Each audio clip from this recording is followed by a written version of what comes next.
संगतीची इच्छा आहे, पण जगामध्ये काही गोष्टी अवघड आहेत, त्याच्यामध्ये संतांची भेट अवघड आहे. आम्हाला इच्छा आहे पण मिळवायची कशी जगात? जगात असे साधू, चंदनाचं झाड या दुर्लभ गोष्टी आहेत. एक सुभाषित आहे, साधू नैव सर्वत्र चंदनम न वने वने. कोणत्याही डोंगरावर चंदन नाही आणि कोणत्याही गावात साधू नाही. जसा सिंह एखादाच असतो, सिंहाचे कळपण असतात, तसे साधूचे कल्पना आहेत. साधू एखादाच असतो, दुर्लभ आहे. विठ्ठला विठ्ठला विठ्ठला विठ्ठला विठ्ठला. महाराज सांगतात साधू मिळणं कठीण आणि मिळालेला साधू कळणं कठीण. एक सुभाषित आहे, दुर्लभो मानुषो देहो. काय काय गोष्टी दुर्लभ आहेत ऐका. दुर्लभो मानुषो देहो देही नाम क्षण भंगुरा. पण त्याच्याही पेक्षा तत्रापि म्हणजे त्याच्याही पेक्षा तत्रापि दुर्लभम मन्य वैकुंठ प्रिय दर्शनात. वैकुंठ म्हणजे परमात्मा. ज्ञानदेवा पाठ हरी हा वैकुंठ परमात्मा, आणि ज्ञानदेवा पाठ हरी हा वैकुंठ. आणि त्या वैकुंठपतीला प्रिय असणारे संत या जगात दुर्लभ आहेत. किती दुर्लभ आहेत? नाथाला विचारा. शांती ब्रह्मनाथ महाराज सांगतात, व्याघ्र सिंहाचे दूध जोडे चंद्रामृतई हाता चढे हरी प्रियाची भेटी नातुडे हे दुर्लभ भाग्य गाढे मनुष्य देही. या गोष्टी दुर्लभ आहेत. सर्व काही प्राप्त होईल पण संताची भेट होऊ शकत नाही. किती महाराज म्हणतात, पवना घालावेल पालाण पायी चढवेल गगन भूत भविष्य कळो येईल वर्तमान परी त्या साधूचे न कळे महिमान. काही होईल पण संताची भेट अवघड आहे. तुकोबाराय विशेषण देऊन सांगतात, बहु अवघड आहे संत भेटी. बहु अवघड आहे संत भेटी. बहु अवघड आहे संत भेटी. बहु अवघड आहे संत भेटी. बहु अवघड आहे संत भेटी. बहु अवघड आहे संत भेटी. बहु अवघड आहे संत भेटी. बहु अवघड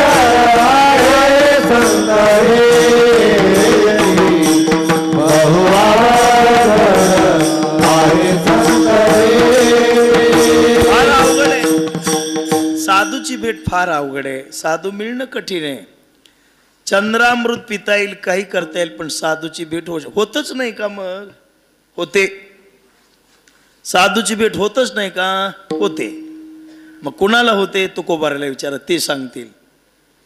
अर्थ काम चाड नाही चित्ता माना मान मोह माया मिथ्या वरते समाधानी असो नेनता तया साधू भेट देते अवचितारे. ज्याच्याजवळ अर्थ काम म्हणजे पैशाची इच्छा नाही, अर्थ काम चाड नाही चित्ता, मानापानाची गरज नाही, मान अपमान गोवेन अवघे गुंडोनी ठेवावी अशी ज्याची अवस्था झालेली आहे, त्या पुरुषाला साधूची भेट होते.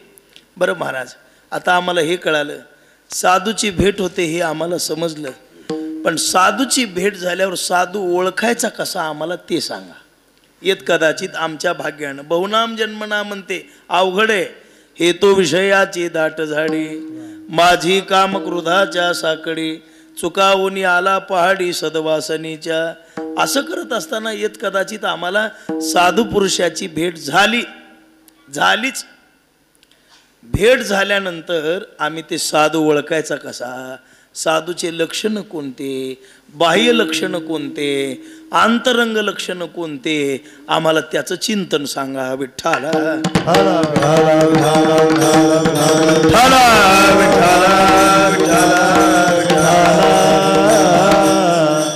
याचं आम्हाला लक्षण सांगा म्हणले. आणि या लक्षणाच्या द्वारा आमचा विचार सांगा म्हण. साधू पुरुषाची भेट झाली तर आम्ही साधू ओळखायचा कसा? आम्हाला साधूच्या बाह्य लक्षणाबद्दल सांगा. असे साधूच्या बाह्य लक्षणाबद्दल यथार्थ बोलता येत नाही का? कधी कधी रुद्राक्षाचा माळा घालणारी संत असतात, कधी तुळशीच्या माळा घालणारी संत असतात, कधी भगवे कपडे घालणारे संत असतात आणि कधी पांढरे कपडे घालणारी संत असतात. संताचा पोशाख असाच असतो असं सांगता येत नाही. कधी कधी गजानन महाराज सारखे कपडे न घालणारे सुद्धा संत असतात. गजानन महाराज आता संतच होते ना, कपडे घालीत होते का? नाही. मग पांढऱ्या कपड्याचे संत म्हणावेत तर भगव्या कपड्याचे रागावतील, भगव्या कपड्याचे संत म्हणावेत तर पांढऱ्या कपड्याचे रागावतील. पण बाह्य पोशाखाबद्दल चर्चा करता येत नाही. अनेक पंथाचे, अनेक धर्माचे, आपल्याही वारकरी संप्रदायात काही लोक पांढरा फेटा बांधतात, काही पिवळा बांधतात. आमचे श्री गुरु आवशेकर महाराज वेगळे हिरवा बांधतात. म्हणजे आता हे आमचे तानाजी महाराज त्याच परंपरेतले आहेत. फेट्याचे रंग वेगळे आहेत, कपड्याचे रंग वेगळे आहेत, ज्याच्या त्याच्या पंथानुसार. काही कावाचे कपडे घालतात, काही भगवे घालतात, काही पांढरे घालतात. अशा प्रकारचं तिथं चालतं. पण बाह्य लक्षणाबद्दल बोलता येत नाही. आणि कपड्यावरून जर साधू ठरवायचा झाला तर ज्ञानोबराच्या सोहळ्यात चोर सुद्धा चांगले कपडे घालतात. मोठाल माळे फलटणच्या मुकामाला चोर पकडला आणि मी कधी चोरच पाहिला नव्हता.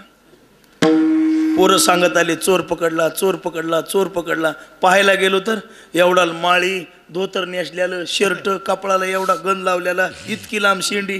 अरे हे तर महाराज आहे की? महाराज नाही म्हणले चोर आहे. विठाला विठाला विठाला विठाला विठाला. हो, अशा प्रकारे. म्हणून भोंदावया मीस घेऊनी संताचे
एक वर्ग समाजामध्ये आहे. भोंदावया मीस घेऊन संताचे करी कुटुंबाचे दास्य सदा, असा एक वर्ग आहे. पोटासाठी संत झाले कलित बहुत अंगा लावण्या राग, डोळे झाकून पण बाह्य पोशाखावरून साधू कळत नाही. साधूला ओळखण्यासाठी अंतरंग लक्षणाची गरज आहे. म्हणून भगवद्गीतेमध्ये साधूचे अंतरंग लक्षण सांगितले. अद्वेष्टा सर्वभूतानाम किंवा समशत्रूच मित्रेच, अशी काही लक्षणं वर्णन केले. महाराज, आम्हाला साधू पुरुषाची भेट झाली तर आम्ही साधू ओळखायचे कसे? बाह्य लक्षणानं कळत नाहीत. साधूला ओळखण्यासाठी अंतरंग लक्षण महत्वाचं आहे. मग सांगा, साधूचं अंतरंग लक्षण काय? जगातला कोणत्याही संप्रदायाचा साधू असू द्या, अंतकरण प्रत्येक साधूचं सारखं आहे. शैवाचा असू द्या, वैष्णवाचा असू द्या, दत्त संप्रदायाचा असू द्या, आनंद संप्रदायाचा असू द्या, का वारकरी संप्रदायाचा असू द्या, साधू म्हणलं की आचरणाची पद्धत एक सारखीच असते. गंधात पोशाखात फरक असू शकेल, पण वागण्यात आणि दयेमध्ये फरक असू शकत नाही. विठाल विठाल विठाल.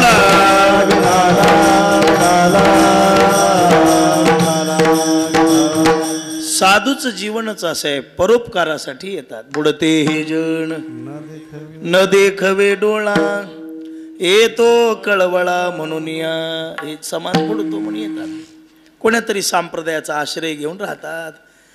म्हणून मग महाराज आम्हाला हे सांगा, साधू कुणाला म्हणावं, साधूचं अंतरंग लक्षण काय? अभंगाच्या पहिल्या चरणावर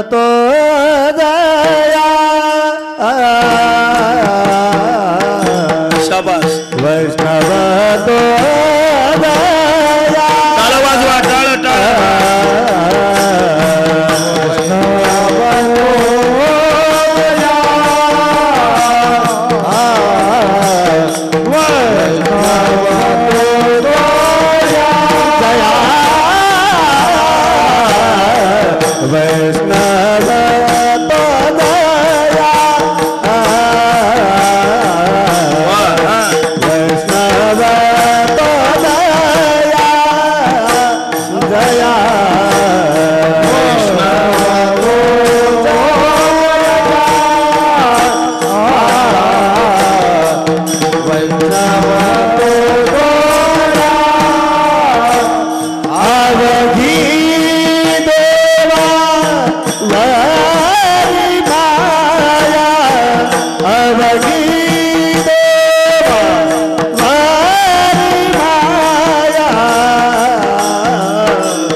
वैष्णवतो जया, अवघी देवावरी माया, त्याला वैष्णव म्हणावं. कुणाला? मग अंतरंग लक्षणाबद्दल चर्चा केली. ते वैष्णव आहेत. कोणते? ज्यांची देवावर अवघी माया आहे ते. आपली माया नाही का देवावर? माया नसती तर कीर्तनाला आलो असतो का आपण? आपली माया आहे, पण 11 वाजली की पातळ होती. आपली माया आहे पण 11 वाजल्यावर टिकत नाही. आपली माया आहे पण अवघी नाही. कुत्र्यावर, मांजरावर, लेकरावर, बाळावर, शेतावर, घरादारावर वाटून वाटून वाटून वाटून वाटून वाटून उरलेली देवावर आहे. आता काय डोंबलं उरत असेल होय? काय उरायची माया? उरू शकत नाही. पण संतांना दुसरं काही आवडत नाही. तन मन धन दिले पुरुषोत्तम, आशा नाही कवनाची. त्यांचा महाराज म्हणतात, विषय तो त्यांचा झाला नारायण.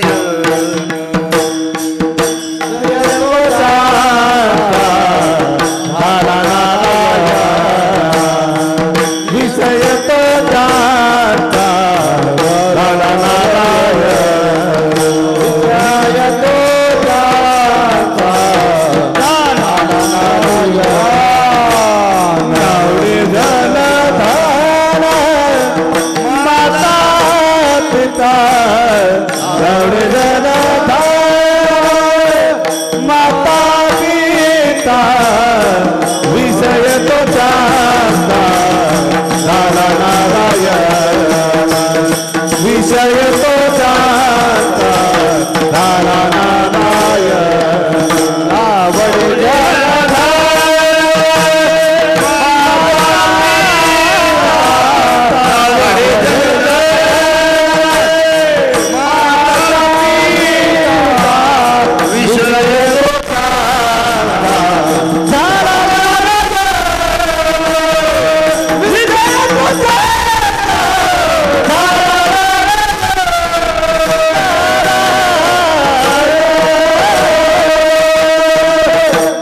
देव सोडून त्यांना काही आवडत नाही. जसे गवळण आहे, एक विषय तो सकळांचा हरी, त्याच्या आवडीने आवडी तरी. अंध बहिर हे प्रेत लोकाचारी, त्यांची कीर्ती गायली पुराणांतरी. देव सोडून दुसरं काहीच नाही. अवघी देवावरी माया. एक दृष्टांत सांगतो म्हणजे लक्षात येईल. संत श्रेष्ठ कैवल्य तेजोनिधी माऊली महावैष्णव ज्ञानोबराय समाधीला बसणार होते आणि आईसाहेबांनी सांगितलं परमात्म्याला, पंढरीनाथाला, पांडुरंगा देवा ज्ञानोबरायाकडे जा आणि माऊली काय सांगतात ते त्यांचं विचारून घ्या. आता ज्ञानोबरायाला आपल्याशिवाय कोण आहे? आई नाही, बाप नाही, तुम्ही सर्व. काही खाण्याची इच्छा असेल तर सांगा, आपण ती पूर्ण करू. लेण्याची असेल तर ती पूर्ण करू. त्यांची काय इच्छा आहे ती जाऊन या म्हणल्यावर ज्ञानेश्वर महाराजांच्याकडे परमात्मा पंढरीनाथ आले. पायावर असा हात ठेवला. कोण आहे देवा? तुम्ही? हो माऊली मीच आलोय म्हणले. बरं काय इच्छा आहे माऊली तुमची सांगा, मी पूर्ण करतो. चांगले कपडे घालण्याची इच्छा आहे का? म्हणले नाही. श्वेत पीत निघे वस्त्र, ज्ञान विज्ञान निघे शास्त्र, स्वर्ग मृत्यू पाताळ पात्र, नित्य वक्त्र हरिदे. काही इच्छा नाही. इंद्र चंद्र महेंद्र पदे, काही पदाची अपेक्षा नाही. ध्रुवादिकाची आनंदे ते मी नेगे गाला दे, तुझ्या ब्रिदे करीन हे नको ते नको. काय पाहिजे ते सांगा ना. म्हणले करचरणेशी इंद्रिय वृत्ती, फक्त माझं मन तुझ्या चरणावर राहावं एवढंच दे. म्हणले करचरणेशी इंद्रिय वृत्ती, तुझ्या ठाई तुची होती, मी माझी उरोनिधी कीर्ती हे दान श्रीपती मज द्यावे. माझं पाठीमाग शिल्लक काहीच राहू नये असं दान द्या म्हणले मला. आता बारीक फोटो पत्रिकेवर दिसला की महाराज नाराज व्हालाय. माझा एवढूसाच का म्हणला. पुढे वेदांताचार्य टाकायचं, शास्त्री टाकायचं, पंडित टाकायचं, मिस्त्री टाकायचं. आणि मग त्याला बघितल्याने वाटते एकेरी नुसतं हरिभक्ती पर्यंत फलानी महाराज म्हणलं की माणसाला कमीपणा वाटायलाय. नावाची स्वरूपावर, स्वतःच्या रूपावर नावावर जोर इस्तू पडत नाही तोवर परमार्थ होतच नाही. विठाला विठाला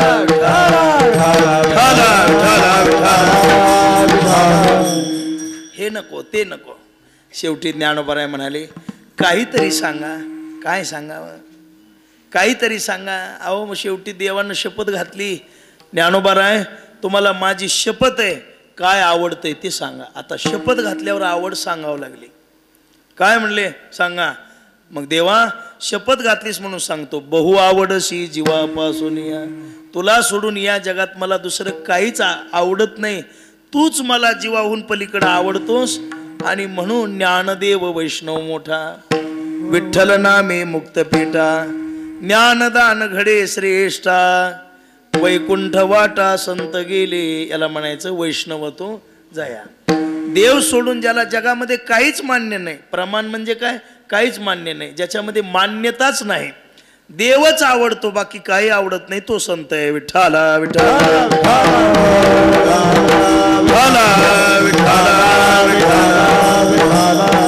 मग त्याला काय काय मान्य नाही? अभंगाच्या ध्रुवचरण.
त्याला दुसरं काही मान्य नाही. नाही अनेक प्रमाण तन धन तृणजन, देव सोडून काही मान्य नाही. विषय त्यांचा देवच झालेला आहे.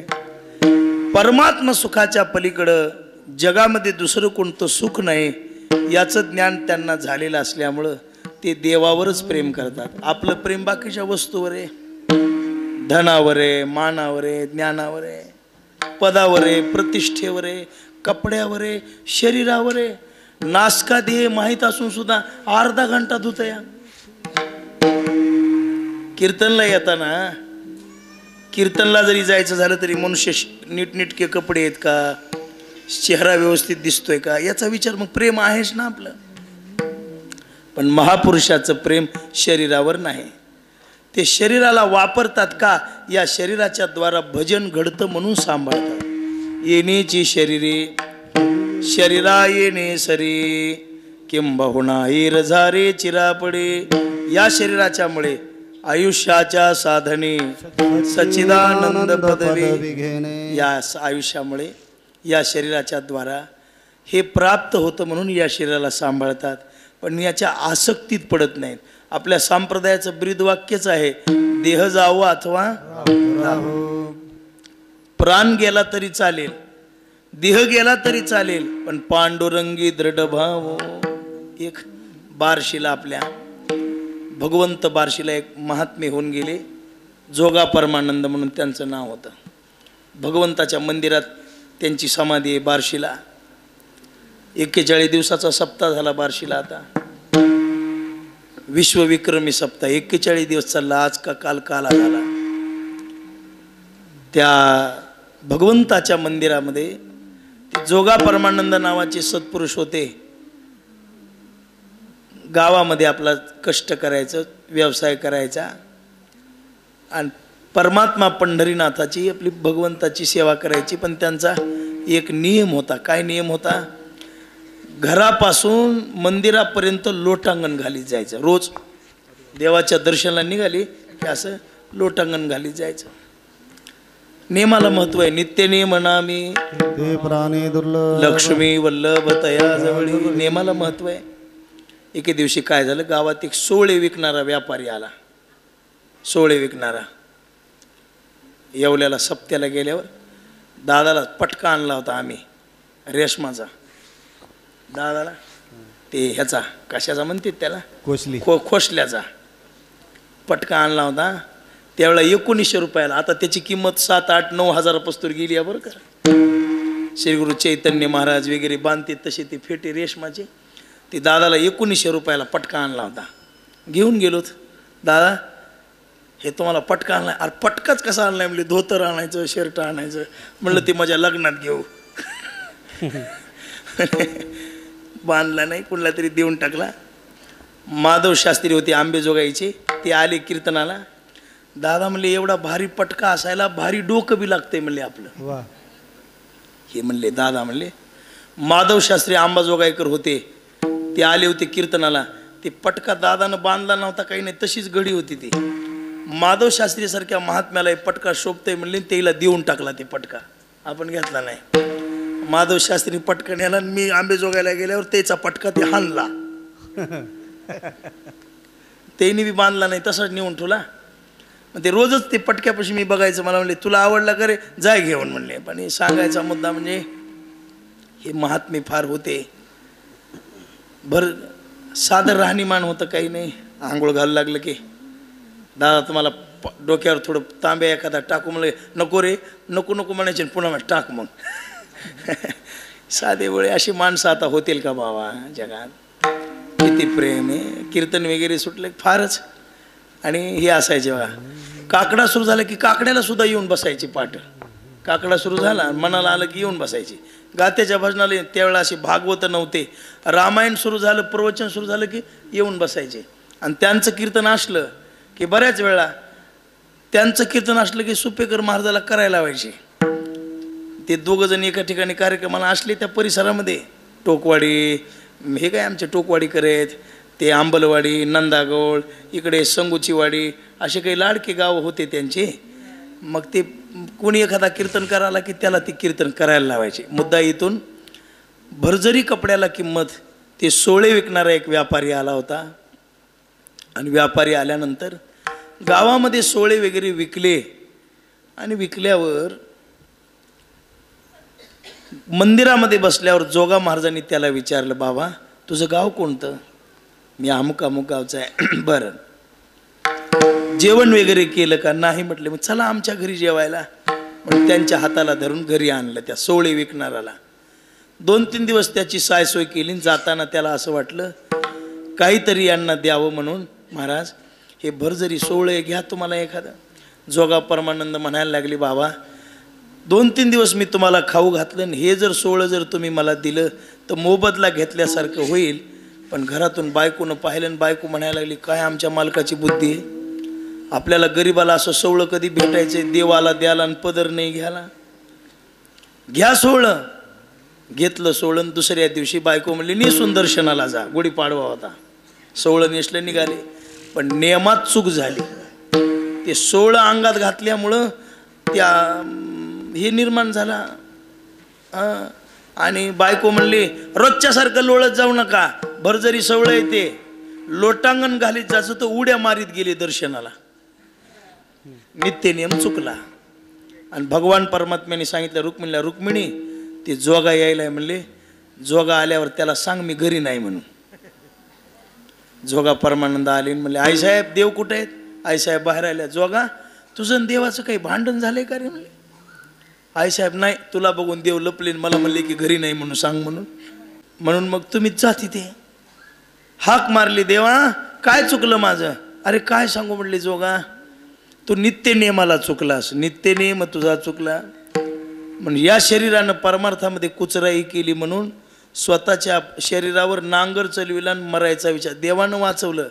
मोतीराम महाराजच्या पायात आळ्या होत्या, आमच्या पायात आळ्या. हे चिंतेची गाठ पडायची दोघांची. दादा सांगायचे म्हणले, मी नवीन परमार्थाला लागलो आणि मोतीराम महाराजचे कीर्तन मी जगमित्रात वगैरे ऐकलेली आहेत म्हणायचे, ऐकलेली. पायात आळ्या वागवल्या. साधू पुरुषाला शरीराची कदर नसते. त्याचं शरीर त्याला महत्वाचं नसतं, त्याला देव महत्वाचा असतो. विठ्ठला विठ्ठला विठ्ठला. हो, तन म्हणजे शरीर, धन पैसा, पैशाची किंमत नाही. साधू पुरुषाचा असं आहे, सोने रुपये आम्हा मृत्तिके समान. खूप दृष्टांत सांगता येतील. जगद्गुरु संत श्रेष्ठ तुकाराम महाराजांना छत्रपती शिवरायांनी नजराणा पाठवला. महाराज हा नजराणा, याचा तुम्ही काय करा, स्वीकार करा.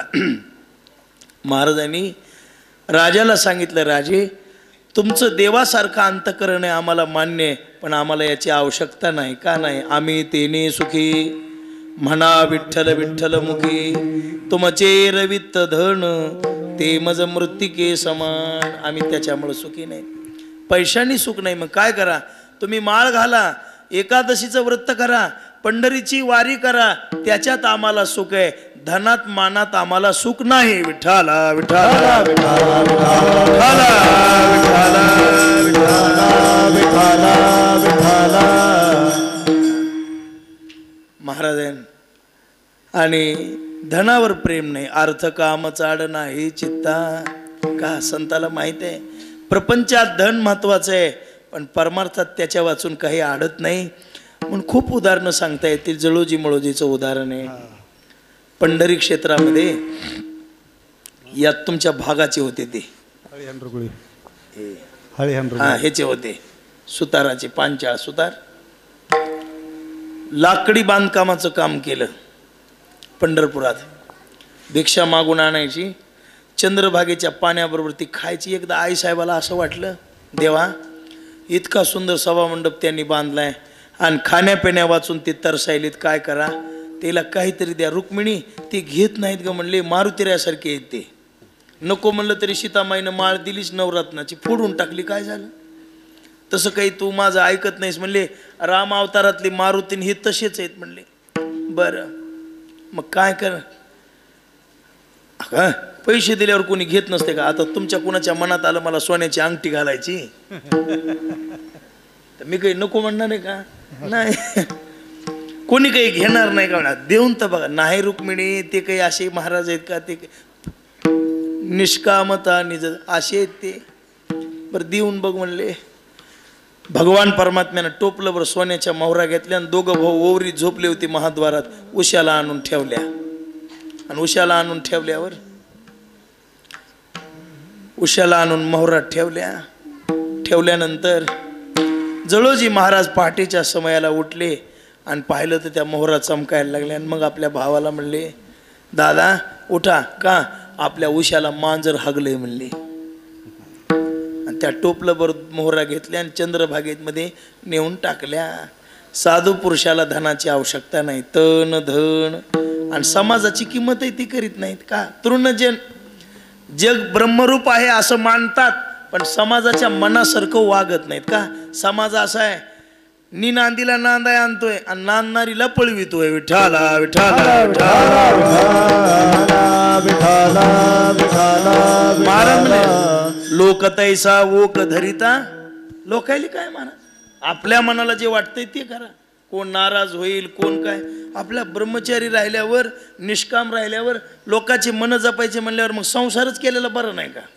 काही काही लोक कसं बोलावं समाजाला. पुन्हा कीर्तनला बोलवायचे नाहीत.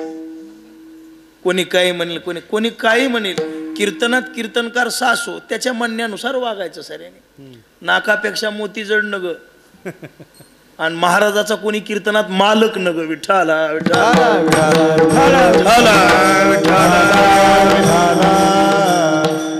समाजाला कुणाला पटल कुणाला नाही पटल.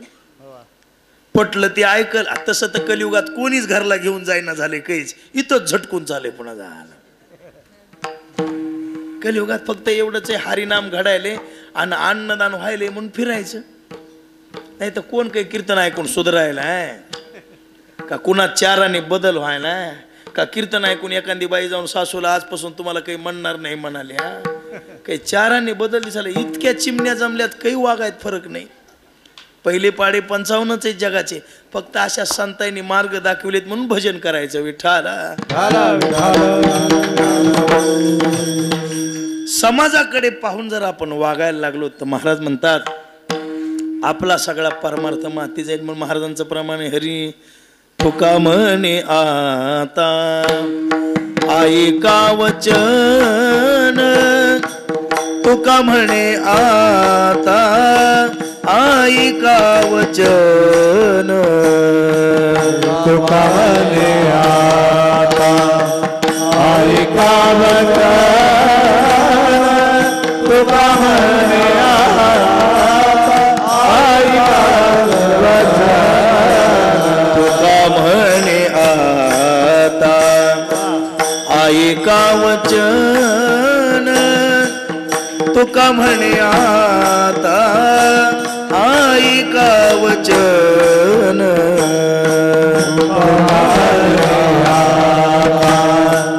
ऐका वचन. तुका म्हणे ऐका वचन. त्यजोनी याजन भक्ती करा. त्यजोनी याजन भक्ती करा.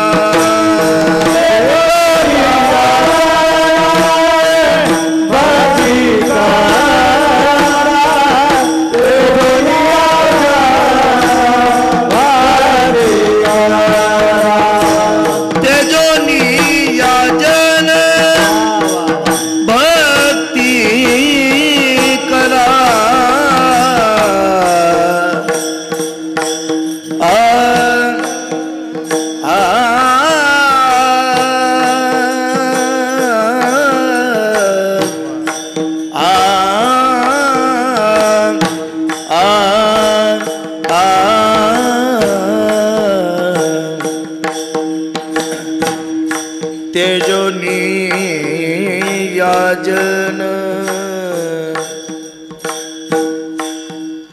जन जन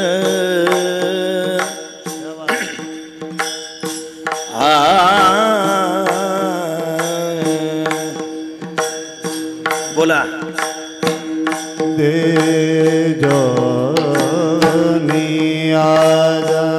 एक एक वाजवा एक एक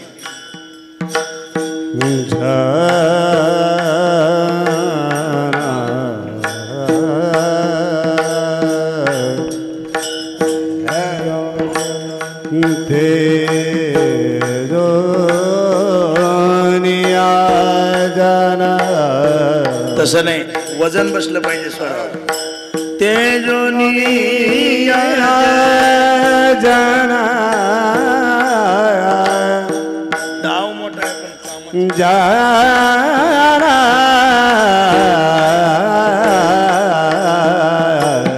हा जमलं हॅलो तेजोनिया जन जाना हा शाबास जाना आता आऊट लागलं